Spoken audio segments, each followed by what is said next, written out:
Hello everyone! Ayan, kumusta po sa inyong lahat? And for today's video ay samahan niyo po ako magluto nitong ating napakasarap na ulam.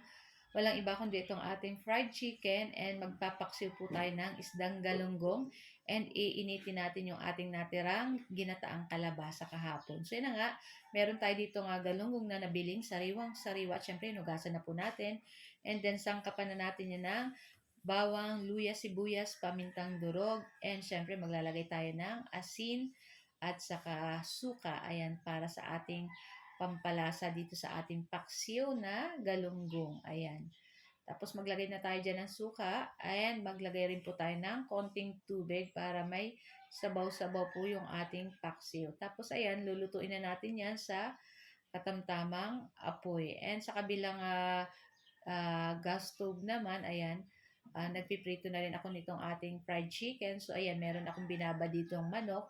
Binabad ko yan sa konting liquid seasoning, patis, bawang, paminta, tapos may kalamansi. Ayan, tas feed coat ko lang ng harina. Ayan, para malutong at crispy yung ating fried chicken. So, nagpainit lang po tayo ng mantika at pag mainit na yung ating mantika, ay pwede na nating ilagay dyan yung ating fried chicken or yung ating pig-marinate na chicken na tig-coat po natin ng harina para maging crispy yung ating fried chicken. And then, syempre, babalik-balik din lang po natin iyan hanggang mag-golden brown. Ayan. Kayo po ba guys, ano po ang inyong ulam ngayong tanghalian? Ayan. So, mamayang gabi, may work na naman po kami. Kaya, itong ating lulutuin ay hanggang dinner na din. Ayan. So, madami pa naman po yung natira naming kalabasang ginataan. Syempre, para hindi masayang. Masarap din po yun kapartner nitong ating paksiw na isdang galunggong.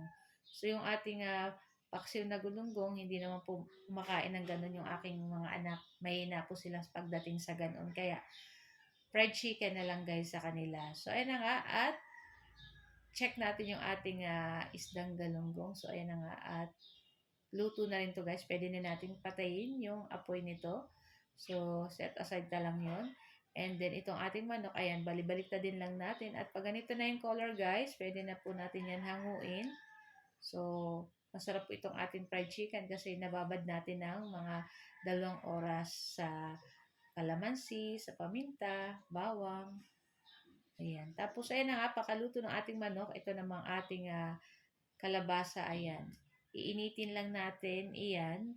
And then, maglalagay po tayo ng konting tubig para po na hindi siya dumikit-dikit. Ayan, para may sabaw-sabaw pa rin. So, napakasarap nitong ating nabiling kalabasa kahapon at ito parang sa Bicol ay masapug. Ayan.